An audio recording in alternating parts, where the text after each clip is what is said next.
Namaskar. Welcome to the teleconference session. We are from the School of Social Sciences and I have with me my colleague Mr. R. Sevukan. We'll be talking on the cataloging, and this is for our BLI students. We will have two sessions today and we'll try to cover the general aspects about catalogs and cataloging. We'll be talking of catalogs as well as cataloging procedures. This is, my dear friends, you might be knowing you are having two different courses, the BLS 04 and the BLS 04P. This is for the BLS students, and to some extent this would be useful to our MLI students as well as the PGD line students, as they too have some of the portions that are related to cataloging in different papers, different courses. We start with the very basic aspects about cataloging, the definitions, need and purpose. Then we move on to the different types of catalogs, the process of cataloging, what is a cataloging entry, what are the different parts of a catalog. We'll also be talking on the changing aspects in cataloging. We had started with very traditional conventional forms of catalogs and cataloging. We have moved on to the online public access catalogs. We also talk of web opaques these days. We'll be discussing each of these things, and we hope that this session will be very useful for all of us. I request my colleague Mr. Sevukan to start with the definitions. Thank you, sir. Good afternoon, everybody. Yes, very briefly told about the topic what we are going to discuss today. Catalog is very important for anything, not only for the library. For example, if you go to any market to purchase something, say for example refrigerator, the shopkeeper or the producer, they are giving you the list of items they have in their shop. That is what? It is a list of items which has been arranged according to some sequence, maybe according to the product code or alphabetical arrangement of products. So that gives you the information about the items available with them, which will help you to know the items. From the list, you can easily understand or decide what to purchase and how to do it. Similarly, in the context of libraries, the library catalog is a list of documents available in a particular library. Let me start with the word catalog. The catalog term derived from the Greek phrase katalogos. That means it's a list or a register or enumeration of something. So we can formally define the term catalog as it is an explanatory, logically arranged inventory and key to the documents and their contents, and it is confined to the documents of a particular library. This is the general definition. According to Dr. S.R. Ranganathan, who is called father of library science, he has defined the term catalog as it is a list of documents in a library or in a collection forming a portion of it. He also states that the catalog can be in different forms like print, manuscript, cards, loose leaves and so on. So these are the formats that can be adopted for the catalog. From the above definitions, we can simply summarize that, and one can clearly understand also it is a list of books and other reading materials of a particular library. It contains the entries prepared for all the documents, and it gives bibliographical information about the documents such as author, title, subject, date of publication, name of the publisher, year of publication and so on. and it gives the location of documents also by giving the call number, which helps you to locate the documents in the cells of a library. This is the definition and little features about the term catalog. Now, Yes. would you like to add something to this? Yes, Sevkan, I would like to comment on this part a little, as he has mentioned also that it is not only in a library, otherwise also he has given the example of marketplace. Actually, if we go a little further back into it, the purpose is to help the people to know what is there, by whom it is there, for whom it is.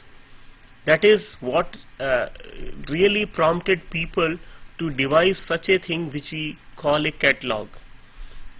If you see that library is a place where you find lots of reading materials. This reading materials, as I said, lots means it is available in a large number. It is of different variety and it keeps on adding to it. And all this you find in a bookstore also, but it is quite limited in a bookstore. And also the person who is to use that, the bookseller or whoever it is who is really using it, knows all that what is available with him. He is personally using as well as disbursing what is available with him. It is not the situation in a library. In a library, there are two sets of people, one who are acquiring it and those who are using it. They are different. So this situation is a little different from what is there in a shop. And this particularly, this is the very important factor is that this keeps on adding to it as well as changing. The other thing which is very important, that all that which is being acquired here is made available to be used by people who are again of different kinds, who keep on changing, and those who really want to use all this in the best possible way. Another factor that is very important is that all these materials are not like the ones that we generally find in other organizations. These are not material in the sense of material. It is basically the what is contained within that. It is the knowledge, it is the information, it is the contents of what is there in these material that is to be used by these people. This adds to the difficulty of the librarian of providing all that which is contained inside to those who are really interested in using all those. This I am trying to say to show the importance of a catalog. So catalog exists to make available in the way that those who really are interested in it, they come to know everything about their contents also, and in a way that they are really interested to know about that. I am stressing this also because every document, every different kind of reading material that is there available has different facets or aspects that are there. A reader would like to know that, it would like to be helped in a way that each and every aspect of these different reading material is made known to him or her. This is a very important aspect. So in a very general way, what we have defined right now is that we say that it is a inventory, it is a list of that inventory, listing has to be there, and this listing is done in a way so that it serves as a key to that inventory. Then when we are using this term key, that means there is something that need to be opened for the people who are really interested in using them.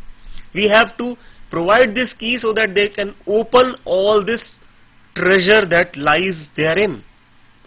So we have to make a list which acts as a key.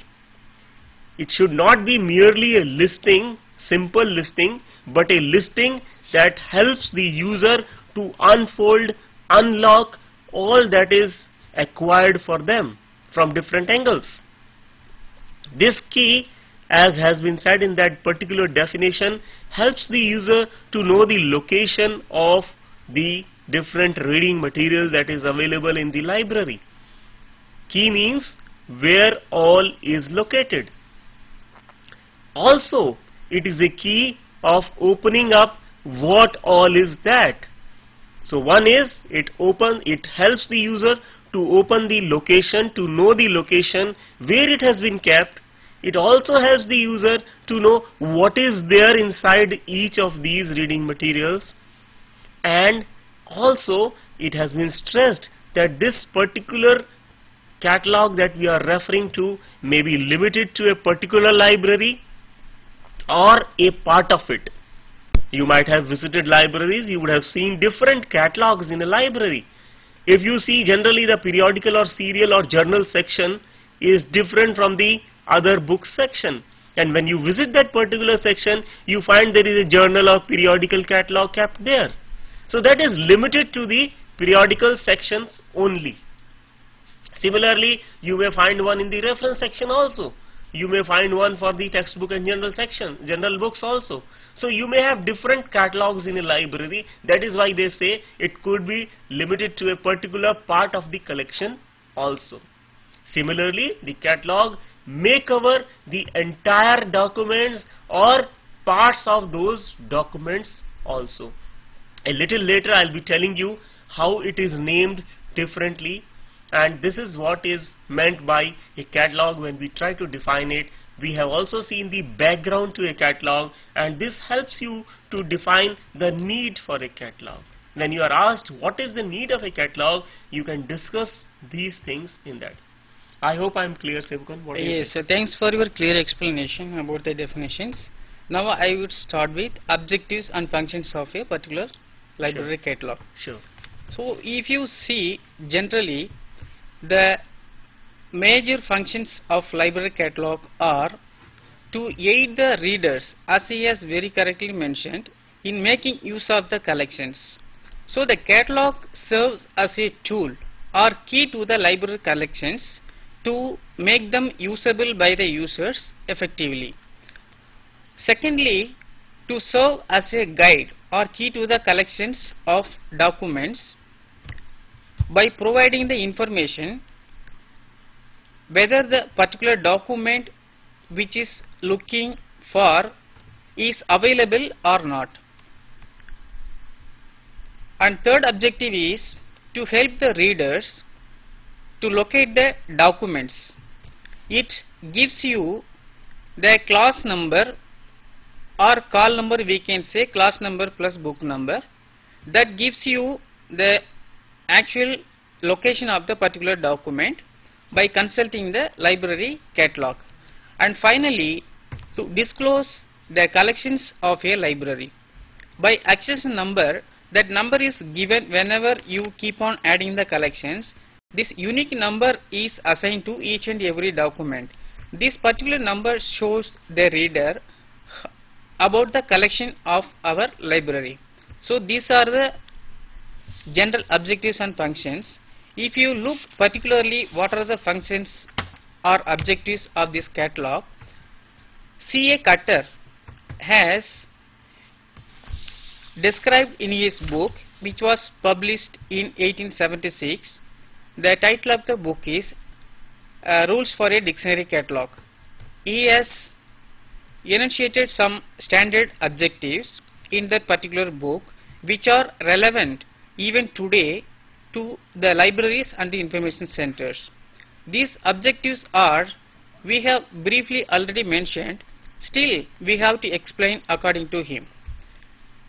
According to C.A. Cutter, the catalog should enable a person to find out a book of which the author or the title or the subject is known. A user may come to the library with a query of author or title or subject, whatever he or she knows. It is our duty to provide the information about a particular document which he is looking for by author or title or the subject. Then the second objective is to show what the library has by a given author on a given subject and in a given kind of literature. Again, this is the other part.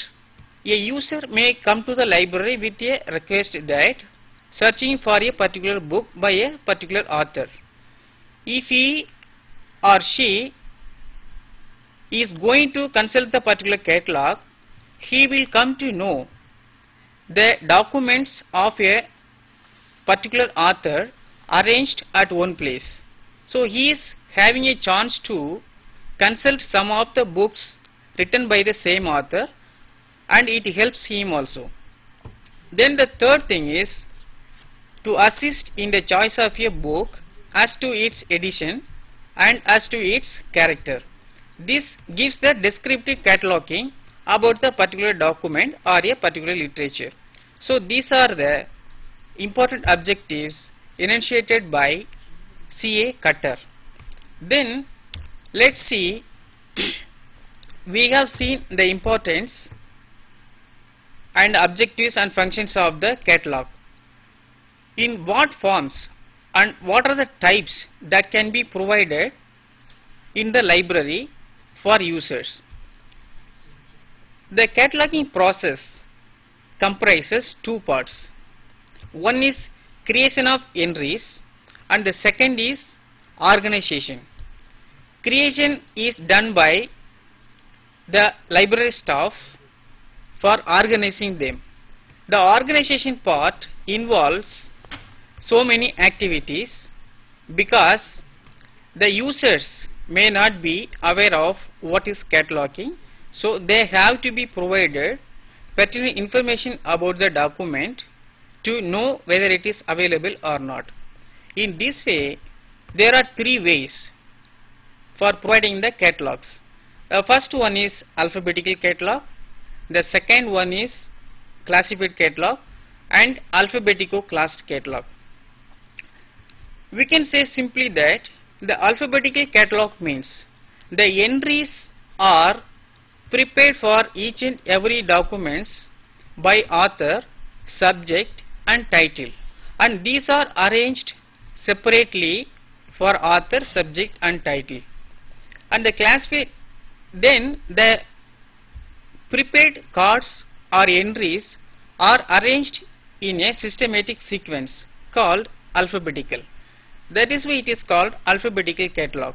Then the classified catalog means the entries are prepared and these are arranged in a sequence that number according to class number. Class numbers are provided for each and every document and these are arranged in a classified order. This is called classified catalog.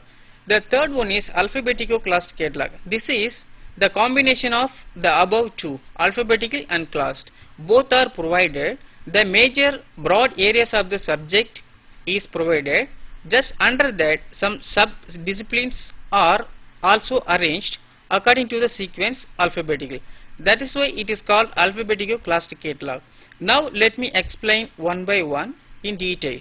The alphabetical catalog, if you look at this particular slide, you will see there are 5 options that can be provided through alphabetical sequence. The first one is author catalog. Author catalog means it becomes a difficulty for a cataloger. The author name differs according to their tradition or any culture. That thing has to be taken care of by the cataloger to lead the catalog entry. When it is given, the names may be different, but we should know how to catalog them so that it can be useful to the users to retrieve the documents easily. The author catalog, author means the one who is responsible for the thought content of the document. It may be an individual or corporate body, whatever it may be, but the card has to be, entry has to be made either of these options. The author catalog is prepared and arranged in a sequence, that means alphabetical sequence. if you look at this particular slide, you will come to know that some entries are prepared and arranged according to the sequence that Abbas R, Aurora J, and so on. So these entries are prepared for each and every author, and these are arranged in a sequence, alphabetical sequence. So this is called subject catalog, author catalog. Then name catalog. Name catalog means it is just extension of the author catalog. The name catalog means it is the entry about the author and the entries on that particular author. For example, see here, Jawaharlal Nehru is a famous personality. He comes here as an author. Jawaharlal Nehru, Discovery of India. This is the title, but this Jawaharlal Nehru is taken as author. Then person as a subject. Jawaharlal Nehru, a biography. This is written by some other person called S. Gopal. He is compiling this biography and publishes in the name of Jawaharlal Nehru. So here again it comes as person. Then name series and place name. So these are all the names, and entries are prepared for all the names and arranged in a single sequence, alphabetical order. Then the third one is title catalog.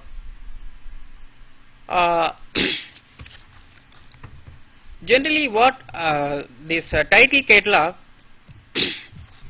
for every title we have to prepare entries for multiple options given to the users.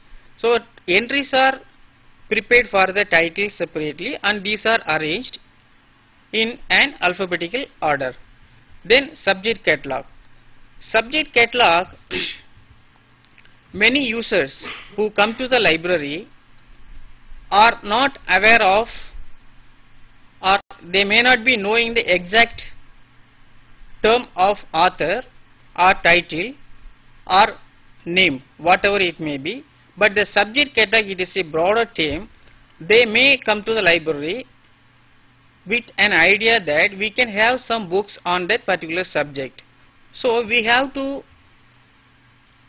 stress upon this particular subject catalog to provide the pertinent information to the documents. So if you look at this particular slide, this is an example of the subject catalog. The entries for each and every subject are prepared and arranged according to sequence. The only advantage is the documents related to the particular subject you can find out at one place, but the disadvantage is the subjects are scattered. When you find out a document, you have to move from one place to another to get a related document of a particular subject. So this is a disadvantage. Then finally, dictionary catalog. The entries in this particular type of catalog, the entries for all, title, author and subject, whatever may be, they are prepared and everything is combined together and arranged in a sequence. It is just like a dictionary. Anybody can consult it, one who knows how to consult a dictionary.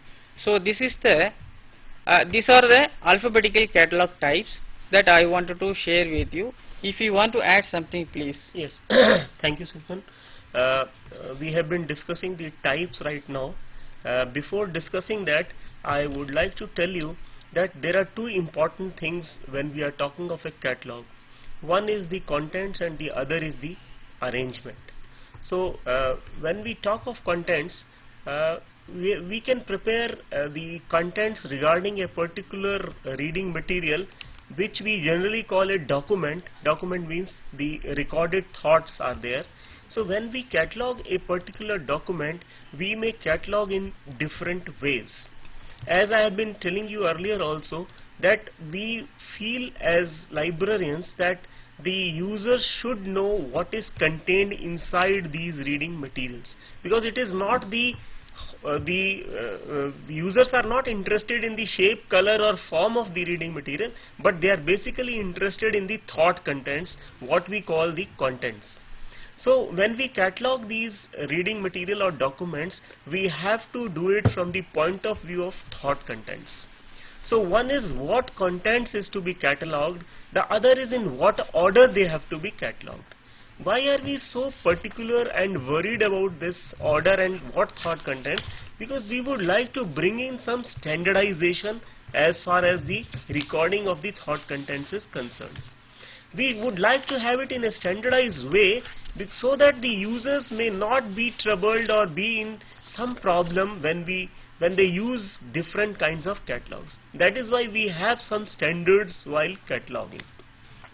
We'll be telling you about those standards a little later, but this is one part that we have to keep in mind.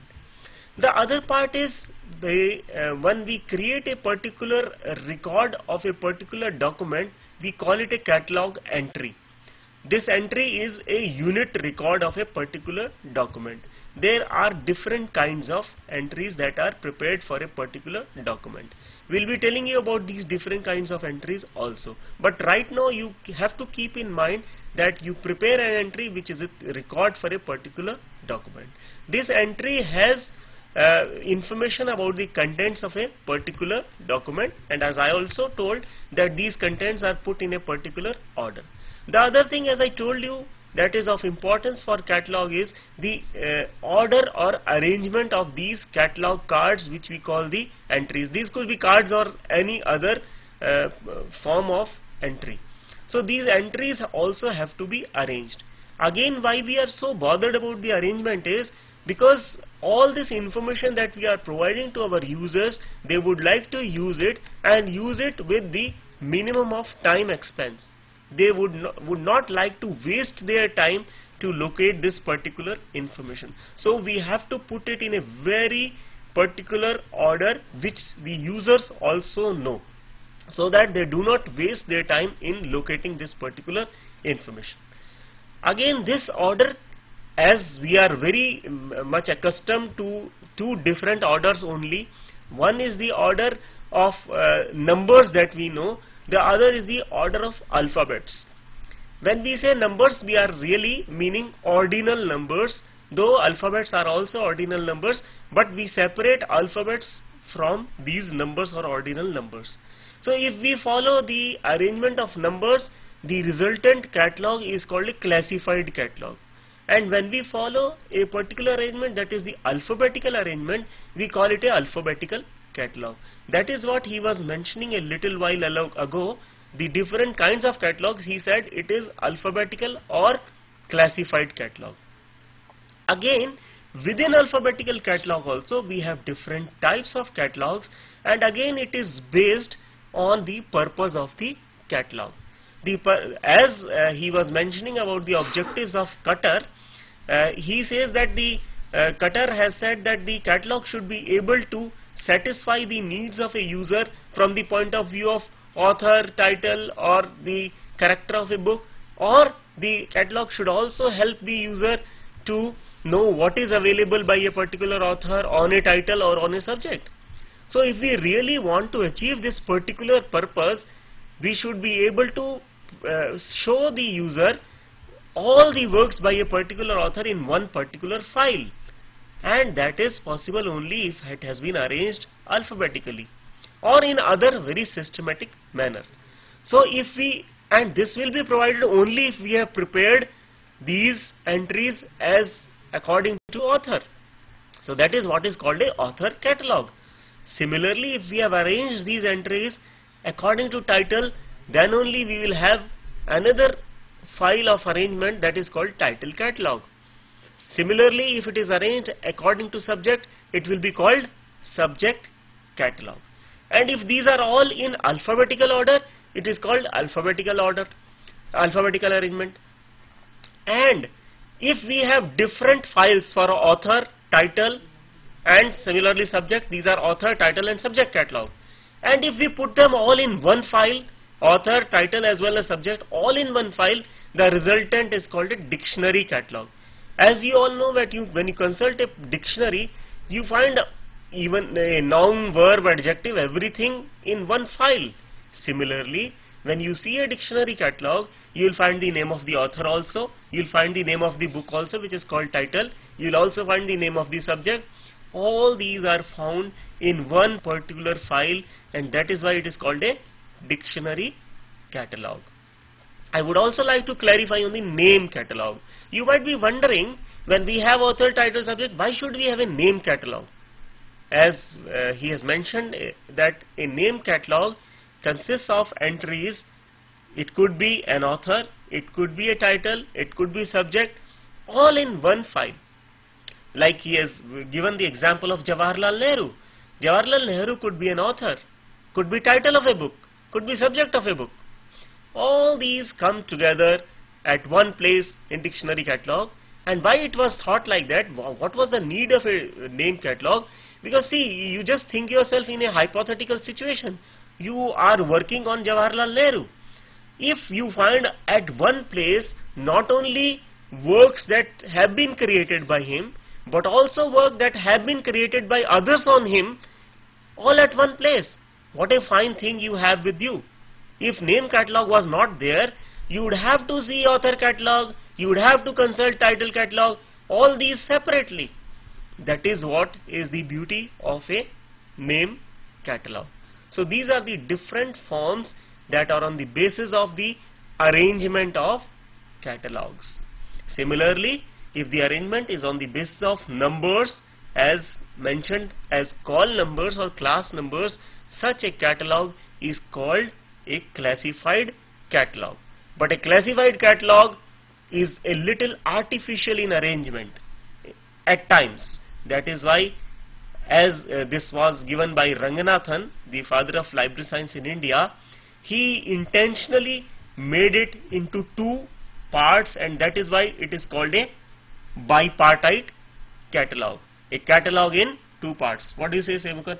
Would you like to comment? So I would like to interrupt. Actually, I have a confusion between name catalog and dictionary catalog. Can you please explain what is the difference between these two? Sure. As I told you, dictionary catalog gets its name from the arrangement.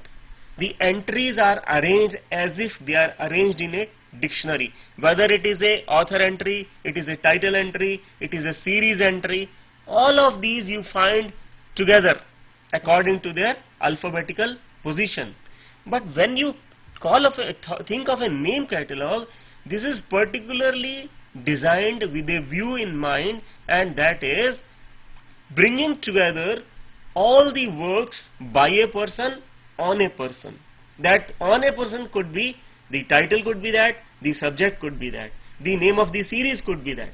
So that is a little difference between a dictionary catalog and a name catalog. I hope it is clear. Thank you. And now I come to the classified catalog part. As he has very correctly mentioned, there are two parts in a classified catalog: classified part and alphabetical part. The classified part means in catalog entry or the card there are so many parameters to be recorded in the particular card. So in the that class number is one of the components to be recorded there. Then after classifying these books or documents, these are transmitted into the catalog entry, which are made available for the users. In the classified part, the entries are made and arranged in a logical sequence, as he has very correctly mentioned, in the class number order. So this slide is an example of that particular number. A book written by Brown R has been catalogued, and that number which is in yellow color is called call number. 794.1 is the class number, BRO is the book number. Combined together it is called call number. This helps a reader to locate the documents in the cells as it has been arranged according to the class number. So this is called classified part. Then alphabetical part means, I think we have already explained good enough. Now I will just show you only one example. The same author, this is according to different system. the book written by the same author is arranged according to the author name. So if you want to see this particular document in the catalog, you will see under the alphabet B, brown R, then it helps you to locate the document with the help of call number which has been mentioned adjacent to that author name in that particular card. So this is the difference between alphabetical part and classified part. Now let's see the alphabetical classed catalog. As I have already mentioned about this, it is a combination of both alphabetical and classified. Both are combined together and the entries are made and the terms are arranged according to the sequence alphabetical order by giving the class number of that particular broad area or the subdiscipline are given within the brackets next immediately after the title of the particular subject. So these are the types of catalogs I wanted to explain. Can I take please. 2 minutes from Please, you? please. So as he has mentioned the alphabetical and classed as well as alphabetical classed catalog, the difference, one more difference is that when you are talking of alphabetical, the finding of information is not difficult as they are alphabetically arranged. When you are talking of the classed catalog, they are classed according to the call numbers. If the call numbers are decimal numbers, again it is not difficult for the user to find information. But in case these call numbers are according to some ordinal numbers that are not only the decimal numbers but also some other numbers, as it is there in some schemes that are prevalent, and particularly the scheme that was given by Ranganathan, that is the colon classification scheme. Here he makes use of mixed notation. He uses a lot of different kinds of digits. How do you know whether 1 comes before A or A comes before 1? No one knows that, but he has fixed an order for that. He uses not only alphabets, he uses ordinal, the Indo-Arabic numerals also, and he uses some connecting symbols also, comma, semicolon, full stop and so on, which is very difficult for a user to know which comes first and which comes later.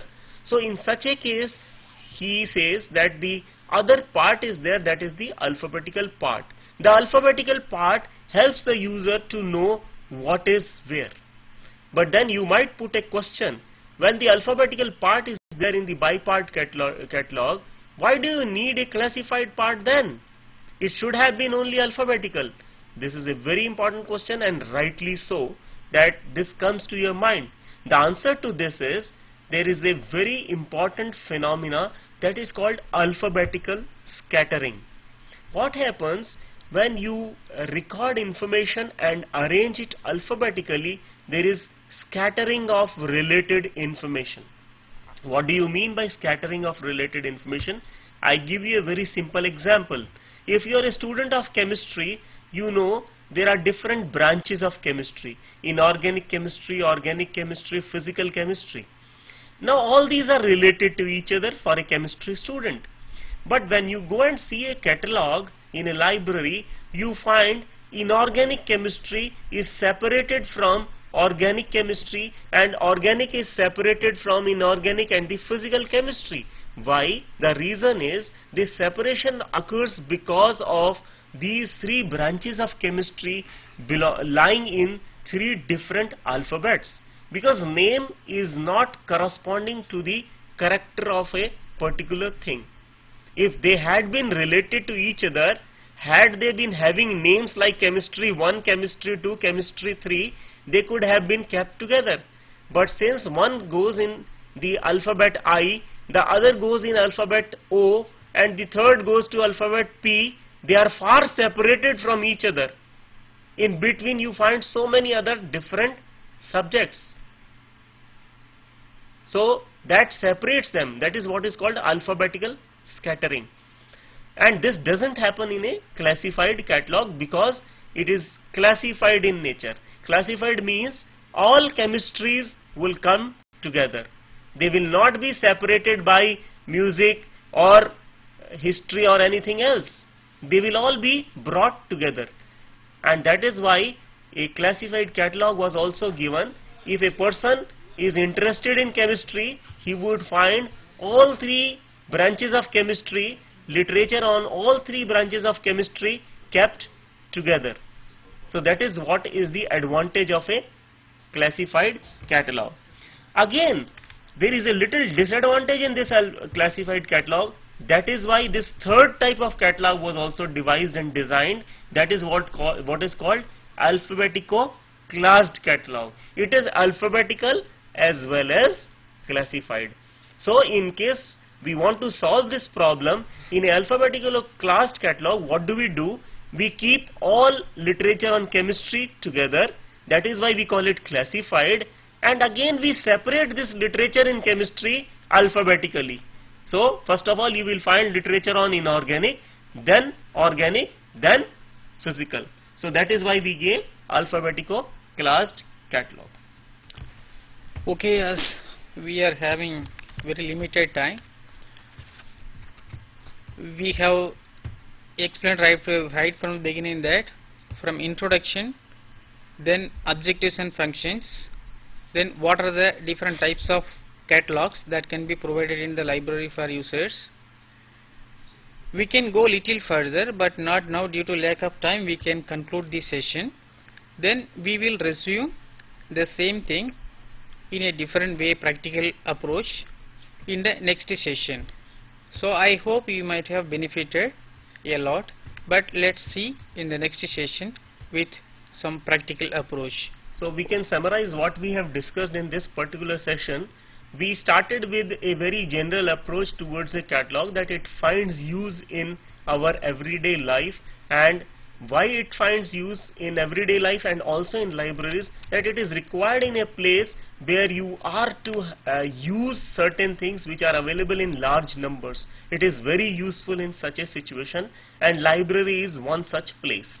We also said that in a library there is a very particular situation, and that is the people who are acquiring this particular literature are different from those who are to use this. There is an artificial situation for these people.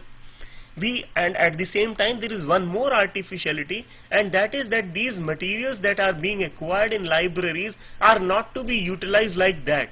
They are to be utilized from their inner side, from their contents. People are interested in the contents. So we have to create a knowledge of all these documents as well as what is contained inside. There is another thing that we mentioned here, that it is very important for the arrangement to be very systematic, so that users can always lay hands on the information that they require, and therefore it has to be a very particular arrangement. And in arrangement we have said it can be alphabetical arrangement or a classified arrangement. But then there are certain drawbacks in alphabetical, there are certain drawbacks in classified arrangement, and for that we have given another arrangement, that is called the alphabetico-classed arrangement. So these are the different things that we have talked of catalog in this particular session. We will continue in the next session on the same. Thank you. Thank you.